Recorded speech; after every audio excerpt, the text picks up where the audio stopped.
Selon la légende, le petit homme rouge des Tuileries était une sorte de spectre qui hantait le palais des Tuileries, apparaissant aux grands de France et les prévenant des tragédies.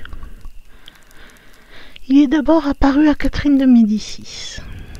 En 1564, Catherine de Médicis, qui était alors reine et désirait quitter l'hôtel de Tournelle où elle habitait, décida de faire construire un palais sur un vaste terrain près de la Seine, non loin du palais du Louvre.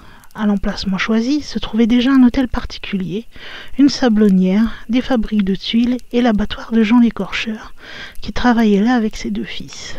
Selon la légende, le boucher était au service de la reine. Il lui fournissait certaines choses nécessaires au rituel de magie noire dont a été féru. Mais il se montrait terriblement indiscret, ce qui avait attisé son courroux. Alors, un jour, elle ordonna de le faire taire. Un soir de novembre, au coucher du soleil, un certain Neuville s'approcha de Jean, qui nettoyait alors ses outils à la porte de son abattoir, et levant la main, il lui planta sa lame dans le cœur. « La reine considère que tu en sais trop.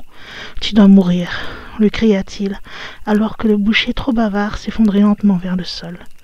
Malheureusement, s'il est tombé à terre, Jean ne semblait point vouloir rendre l'âme, et Neuville dut s'y prendre à 3 reprises pour l'achever. Sentant l'envie de quitter, le pauvre homme leva les yeux vers son bourreau et il murmura « Je reviendrai ». Ignorant ces paroles, Neuville essaya sa lame sur le corps de sa victime, puis il s'empressa de retourner voir la reine pour l'assurer du succès de sa mission. Il était en chemin quand soudain il lui sembla sentir une présence, et se retournant rapidement, il vit Jean l'Écorcheur qui s'avançait vers lui, le corps ensanglanté et le regard terrible. Stupéfait, il sortit aussitôt son épée de son fourreau, mais quand il voulut le frapper, sa lame fendit l'air en sifflant, et le fantôme s'évanouit. Ne sachant que penser, l'homme décida de revenir sur ses pas, mais quand il s'approcha de l'endroit où il avait abandonné le cadavre, il s'aperçut qu'il avait disparu, ne laissant derrière lui qu'une tache de sang sombre sur la terre battue. Neuville courut informer la reine de sa mésaventure, mais en entendant son histoire, elle se mit à rire et lui conseilla de prendre quelques jours de repos. En 1571, Cosimo Ruggieri, l'astrologue de Catherine de Médicis, vit apparaître autour de lui une sorte de brume, puis des silhouettes commencèrent à se dessiner. Et soudain un fantôme couleur de sang apparut, qui lui révéla des choses si terribles que le pauvre homme en fut bouleversé. Le lendemain, l'astrologue informa la reine que ces révélations lui avaient été faites par un spectre vermeil qui prétendait connaître le funeste destin des Tuileries et celui de ses occupants, et qui, promettant de chasser la reine de son nouveau palais, avait prédit sa mort près de Saint-Germain.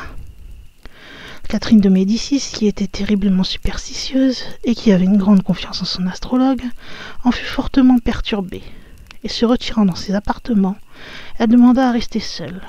Au cours de la nuit suivante, elle se réveilla brusquement, et, ouvrant les yeux, elle aperçut le petit homme rouge dont lui avait parlé l'astrologue, qui lui répéta son avertissement de la veille. « Saint-Germain te verra mourir ». Épouvantée, Catherine de Médicis décida alors d'éviter le château de Saint-Germain-en-Laye et l'abbaye de Saint-Germain où elle avait ses habitudes, et de ne plus s'approcher des endroits portant le nom de Saint-Germain. Elle fit interrompre les travaux de son palais des Tuileries, qui dépendait de la paroisse de Saint-Germain-l'Auxerrois, et qu'elle prit soudainement en horreur. Et l'année suivante, elle s'installa à l'hôtel de Soissons, qu'elle avait fait construire près de l'église Saint-Eustache.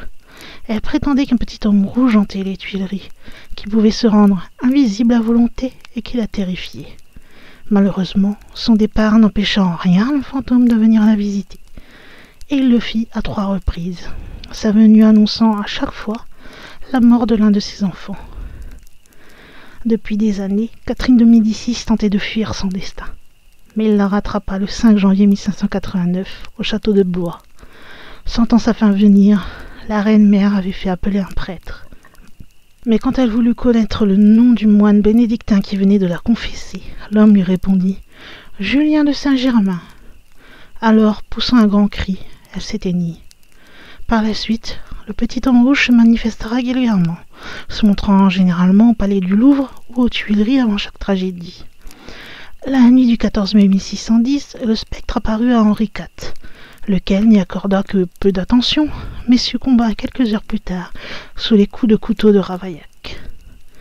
Il vint ensuite visiter le jeune Louis XIV, qui n'était alors qu'un enfant, pour le prévenir de la fronde, et quelques jours avant que les troubles n'éclatent, Anne d'Autriche se heurta à lui.